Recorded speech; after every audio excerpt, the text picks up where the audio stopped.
Hello guys, we are replacing this evaporator coil box to this refrigerator because it has a leak on this line, and I haven't seen a video replacing one of these boxes, so I'm gonna try to just put a little video together. But this coil has a leak on this line right here, and unfortunately they don't sell just the line, it comes with the entire piece. And we have to remove this cover right here because that's where it's going to be soldered. There's 2 screws in the front and 3 in the back area. We're going to be replacing the full coil assembly. Now that we remove the screws, let me show you this little cover. And like you guys can see, it has 3 screws in the back, 2 on the front. And once we remove that, we have access to the coil. So we're going to be cleaning everything here because we're going to be installing the new coil right here with the small capillary tube. This unit is a little bit hard to do. So what I had to do right now is just cut it. And I'm just going to be pulling this copper line from here, and there you go. Just came out. Now I just need to just remove the entire box for we can run the new line. This refrigerator is a GE Pro, but in reality it's made by Samsung.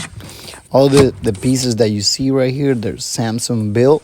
There's another refrigerator that uses this unit, and it's called Kenmore Pro. So if you have a Kenmore Pro, is exactly the same. So in order for me to put the coil down, I'm gonna have to remove this cover, and that way I can pull that coil down. So once I remove this cover, that coil should be sliding down. So let's see, let's give it a try. Yep, it's coming up. So now I have removed completely the coil. This is the old one and the new one.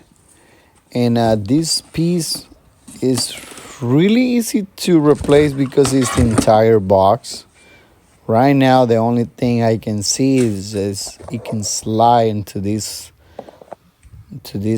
area right here. But in order to remove that coil, you have to remove this panel right here, because that's where it's going to be sliding down to put the new one. And just like that, we're going to be installing the new one, and we're just going to slide it up. And what hold this whole evaporator coil is going to be 2 screws on this bottom area, as you guys can see. And we're going to put one of the screws right now, that way it be secure and it will not be falling down.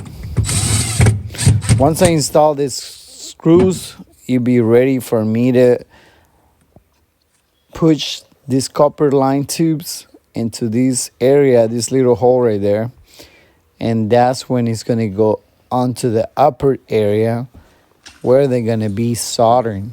Now you guys can see right here, that's where we're going to be soldering. Once we push that out, we're going to push this little drain connection. This little piece is just in case if the system is gonna be sweating, it's just gonna collect that water in there. And already guys, we now installing all the connections back together, because once the new coil assemble, it gets slide into the upper section.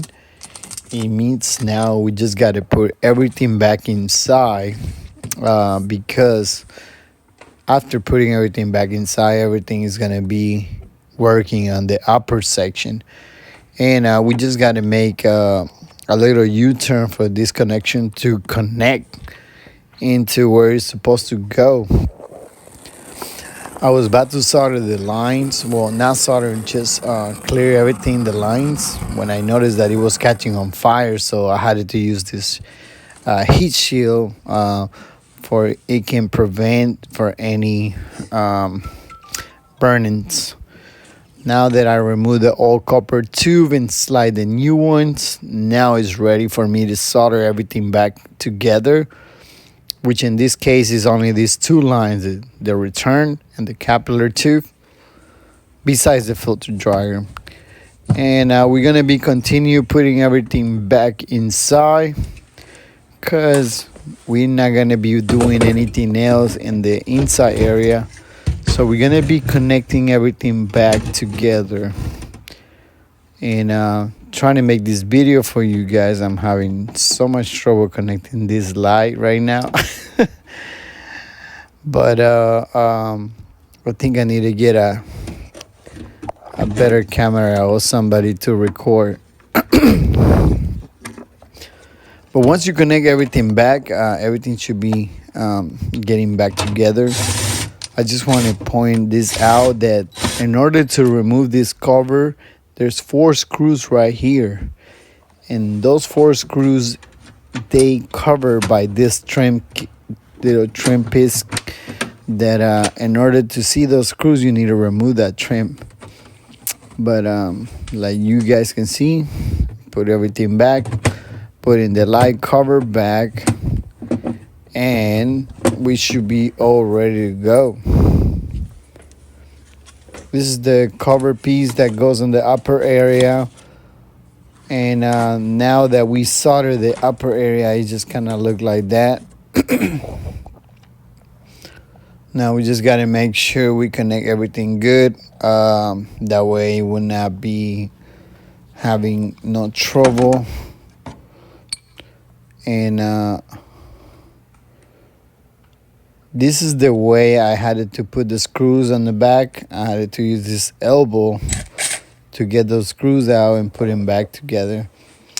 But once you guys do that, replacing the filter dryer, do a good vacuum into the system, charge it with Freon, this job should be all done. If you have any question, leave your comment below, or if there's anything we can help you as far as this job, give us a call. If you are in the Houston area, we can take care of this problem for you.